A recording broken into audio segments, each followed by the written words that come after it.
ജീവിതത്തിൽ ഞങ്ങളുടെ നെഞ്ചാണ് പൊള്ളിയത്, കേരളത്തിൻ്റെ നെഞ്ചാണ് പൊള്ളിയത്. കേരളത്തിൽ ഞങ്ങളുടെ സഹോദരന്മാരാണ് മരിച്ചത്, ഞങ്ങളുടെ സഹോദരിമാരാണ് മരിച്ചത്, ഞങ്ങളുടെ പിഞ്ചുമക്കളാണ് ആ മണ്ണിൽപ്പെട്ട് മരിച്ചത്, പെരുവെള്ളത്തിൽ ഒലിച്ചുപോയത്. എന്നിട്ട് നിങ്ങൾ പറയുന്നു ഞങ്ങളുടെ പിഞ്ചുമക്കൾ കയ്യേറ്റക്കാരാണെന്ന്, ഞങ്ങളുടെ സഹോദരങ്ങൾ കയ്യേറ്റക്കാരാണെന്ന്. ഇവിടെ ഞങ്ങൾക്ക് ഒരു മുഖ്യമന്ത്രിയുണ്ട് മറുപടി പറയാൻ. അദ്ദേഹം പറയുന്നു അത് തെറ്റാണ്, അങ്ങനെ പറയരുത്. മരിച്ചു മണ്ണടിഞ്ഞു പോയ ആ പാവം മനുഷ്യർ ഒരു കയ്യേറ്റവും നടത്തിയിട്ടില്ല. മരിച്ച് മണ്ണടിഞ്ഞു പോയ മനുഷ്യരെ അപമാനിക്കുന്നത് ആരും ശീലമാക്കാറില്ല. ചാവിന് ബന്ധുത്വമേറുമെന്നാണ് കവികൾ പറഞ്ഞു വച്ചിരിക്കുന്നത്. ഇവിടെ മരിച്ചുപോയ മനുഷ്യരെ കയ്യേറ്റക്കാരെന്നും ക്രൂരന്മാരെന്നും ഭൂമിയെ ചൂഷണം ചെയ്തവരെന്നും ആക്ഷേപിച്ചിരിക്കുകയാണ് ഒരു കേന്ദ്രമന്ത്രി ഭൂപേന്ദ്ര യാദവ്. എന്തൊരു നാണം കെട്ട ഏർപ്പാടാണ് അദ്ദേഹം ചെയ്തിരിക്കുന്നത്. നമ്മുടെ മലയോര മേഖലയിൽ താമസിക്കുന്ന ആളുകളെക്കുറിച്ച് എന്തെങ്കിലും ഒരു ധാരണ ഉണ്ടായിരുന്നെങ്കിൽ ഇദ്ദേഹം ഇത് പറയുമായിരുന്നു. മലയോരത്തെ ഇത്തിരി മണ്ണിൽ എന്തെങ്കിലും കൃഷി ചെയ്ത് എന്തെങ്കിലും ഉപജീവന മാർഗം കണ്ടെത്തി ജീവിക്കുന്ന ആളുകളാണ് വയനാടൻ കർഷക ജനത എന്ന് പറഞ്ഞാൽ. അവിടെ ഉള്ള ആളുകളെന്ന് പറഞ്ഞാൽ പട്ടിണിപ്പാവങ്ങളും സാധാരണക്കാരിൽ സാധാരണക്കാരുമാണ്. മരിച്ച് മണ്ണടിഞ്ഞു പോയ ആ മനുഷ്യരെയാണ് പറയുന്നത്, ആ കുടിയേറ്റ ജനതയാണ് പറയുന്നത് കയ്യേറ്റക്കാരെന്ന്. അതുകൊണ്ട് തന്നെ ഭൂപേന്ദ്ര യാദവിനെ തിരിച്ച് മുഖ്യമന്ത്രി വെല്ലുവിളിക്കുകയാണ്. നിങ്ങൾക്ക് നാണമുണ്ടോ? അവിടെയാണ് മുഖ്യമന്ത്രി അദ്ദേഹത്തിൻ്റെ ശബ്ദമുയർത്തുന്നത്. നിങ്ങൾക്ക് നാണമുണ്ടോ? ഇങ്ങനെയാണോ പറയേണ്ടത്? മരിച്ചു മണ്ണടിഞ്ഞു പോയി ആ മനുഷ്യരൊക്കെ, നിങ്ങൾ പറയുന്നു അവർ കയ്യേറ്റക്കാരെന്ന്. അവരെന്താണ് കയ്യേറിയത്? എന്ത് കയ്യേറി? നിങ്ങൾ പറയുന്നു അവർ ഭൂമിയെ അവർ ഭൂമിയിൽ എന്ത് ചെയ്തു? അവർ ഭൂമി പാറ ഖനനം ചെയ്തു, ഖനനം നടത്തി, അങ്ങനെയൊക്കെയാണ് ഇത് സംഭവിച്ചതെന്ന്.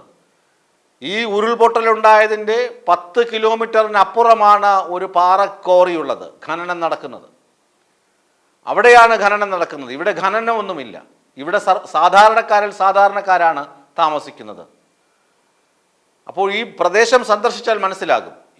ഈ പ്രദേശത്തെക്കുറിച്ച് യാതൊരു ധാരണയുമില്ലാതെ അങ്ങ് ഡൽഹിയിലിരുന്ന് പ്രഖ്യാപിക്കുകയാണ് വയനാടൻ ഉരുൾപൊട്ടലിന് കാരണം അവിടുത്തെ ഭൂമി കയ്യേറ്റവും ഭൂമി ചൂഷണവും ഭൂമി ഖനനവുമൊക്കെയാണെന്ന്. ഇത് എന്തിനാണ് എന്ന് അവർക്ക് തന്നെ അറിയാം. ഈ സ്ഥലത്തെക്കുറിച്ച് യാതൊരു ധാരണയുമില്ല. ഇത് പ്രത്യേകിച്ച് കാരണം ഇത്രയേ ഉള്ളൂ, ഇവിടെ ഭരിക്കുന്നത് ഇടതുമുന്നണിയാണ്, മുഖ്യമന്ത്രി പിണറായി വിജയനാണ്. അതുകൊണ്ട് വയനാട് സംഭവിച്ചതിന് കാരണം, ഉരുൾപൊട്ടലിന് കാരണം എന്താണ്? ഭൂമിയെ ചൂഷണം ചെയ്തതുകൊണ്ടാണ്. ഇതെന്ത് നാണക്കേടാണ്! ഈ പറഞ്ഞതിനൊക്കെ ഒത്താശ ചെയ്യാൻ ചില BJP നേതാക്കളുമുണ്ട്. ഇത് ശരിയല്ല. അതിന് കൃത്യം മറുപടി മുഖ്യമന്ത്രി പറഞ്ഞിട്ടുണ്ട്. അതുപോലെ തന്നെ മുഖ്യമന്ത്രിയുടെ ദുരിതാശ്വാസ നിധിയെക്കുറിച്ചുള്ള ആരോപണങ്ങൾക്കും ശക്തമായ മറുപടി മുഖ്യമന്ത്രി നൽകിയിട്ടുണ്ട്. മുഖ്യമന്ത്രിയുടെ ദുരിതാശ്വാസ നിധിയിലേക്ക് ജൂലൈ 30 മുതൽ ഓഗസ്റ്റ് 5 വരെ വന്നത് 53 കോടി രൂപയോളമാണ് എത്തിയിട്ടുള്ളത്. അതിൻ്റെ കണക്കുകൾ അക്കമിട്ട് നിരത്തുന്നുണ്ട്. ഇപ്പോഴും തുക പ്രവഹിക്കുന്നുണ്ട്. എന്നാൽ ലീഗിന് വന്ന തുക, അതിനൊക്കെ അക്കൗണ്ടബിലിറ്റി ഉണ്ടോ? അത് എങ്ങോട്ട് പോകും? അവർ എങ്ങനെ അത് വിനിയോഗിക്കും? ഇതിനെക്കുറിച്ച് എന്തെങ്കിലുമൊക്കെ ധാരണയുണ്ടോ? ഇതൊന്നും അറിയാതെയാണ് സർക്കാരിൻ്റെ ദുരിതാശ്വാസ നിധിയെക്കുറിച്ച് അഖിൽ മാരാരും ജോയി മാത്യുവും തുടങ്ങിയ ചില അഭിനവ സിംഹങ്ങൾ കടന്ന് കുരയ്ക്കുന്നത്. ഒരു ഏജൻസി സർക്കാരിന് പൈസ കൊടുക്കുന്ന ആളിൻ്റെ പണത്തെക്കുറിച്ച് കൃത്യം ധാരണയുണ്ടാകണം, കണക്കുണ്ടാകണം. 1 രൂപ ഒരാൾ കൊടുക്കുകയാണെങ്കിൽ അയാൾക്ക് എത്ര രൂപ വരുമാനമുണ്ട്, അതിൽ നിന്ന് ആണോ കൊടുക്കുന്നത് എന്നൊക്കെ കൃത്യം ധാരണയുണ്ടാകണം. അല്ലാതെ എവിടെ നിന്നെങ്കിലും എന്തെങ്കിലും കൊള്ളയടിച്ച് കൊണ്ടു കൊടുക്കാനൊന്നും കഴിയില്ല. കൊള്ളയടിച്ച് സർക്കാരിന് സംഭാവന കൊടുക്കാൻ കഴിയില്ല. ലീഗിൻ്റെ ആപ്പിനെയൊക്കെ കുറിച്ച് പിന്നീട് എപ്പോഴെങ്കിലുമൊക്കെ അന്വേഷിച്ച് നോക്കുമ്പോൾ കഥയൊക്കെ മാറും, കഥയൊക്കെ അറിയാം. ഇതിപ്പോൾ വയനാടിൻ്റെ സങ്കടകരമായ സാഹചര്യമായതുകൊണ്ട് ഒരുപക്ഷെ അന്വേഷണമൊന്നും നടക്കുന്നില്ലെന്നേ ഉള്ളൂ. കഥയൊക്കെ മാറി വരും, കുറച്ചു കാലം കഴിയട്ടെ, കഥയൊക്കെ മാറി വരും. ഇപ്പോൾ മുഖ്യമന്ത്രി കൃത്യം മറുപടി പറഞ്ഞിട്ടുണ്ട് ദുരിതാശ്വാസ നിധിയെക്കുറിച്ച്. ഈ മറുപടിയൊന്നും കൊണ്ട് ഈ വിമർശകർ ജോയി മാത്യുവിൻ്റെ ഒന്നും വായടയ്ക്കാൻ പറ്റില്ല, അഖിൽമാരാരുടെയും വായടയ്ക്കാൻ പറ്റില്ല, BJPക്കാരുടെ ആരുടെയും വായടയ്ക്കാൻ പറ്റില്ല ഈ മറുപടി ഒന്നും കൊണ്ട്. സാധാരണക്കാരായ മനുഷ്യർക്ക് മനസ്സിലാകും മുഖ്യമന്ത്രി പറഞ്ഞതിൻ്റെ പൊരുൾ എന്താണെന്ന്. അതുപോലെ ഭൂപേന്ദ്ര യാദവുമാർ അവിടെ ഡൽഹിയിലിരുന്ന് ഇങ്ങനെ പറഞ്ഞുകൊണ്ടേയിരിക്കും, പാവം മനുഷ്യർ, മരിച്ച് മണ്ണടിഞ്ഞു പോയ മനുഷ്യരെ ഇങ്ങനെ അപമാനിക്കണോ? മരിച്ച് മണ്ണടിഞ്ഞു പോയ പിഞ്ചു കുഞ്ഞുങ്ങളെ ഇങ്ങനെ അപമാനിക്കണോ? അവർ കയ്യേറ്റക്കാരാണോ?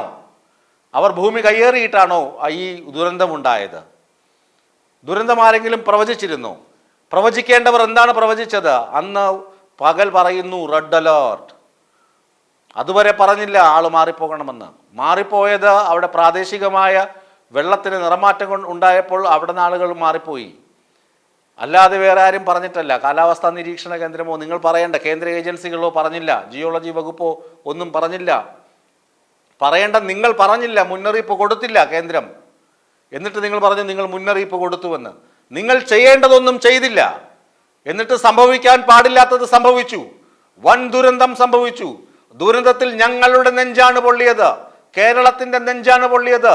കേരളത്തിൽ ഞങ്ങളുടെ സഹോദരന്മാരാണ് മരിച്ചത്, ഞങ്ങളുടെ സഹോദരിമാരാണ് മരിച്ചത്, ഞങ്ങളുടെ പിഞ്ചുമക്കളാണ് ആ മണ്ണിൽപ്പെട്ട് മരിച്ചത്, പെരുവെള്ളത്തിൽ ഒലിച്ചുപോയത്.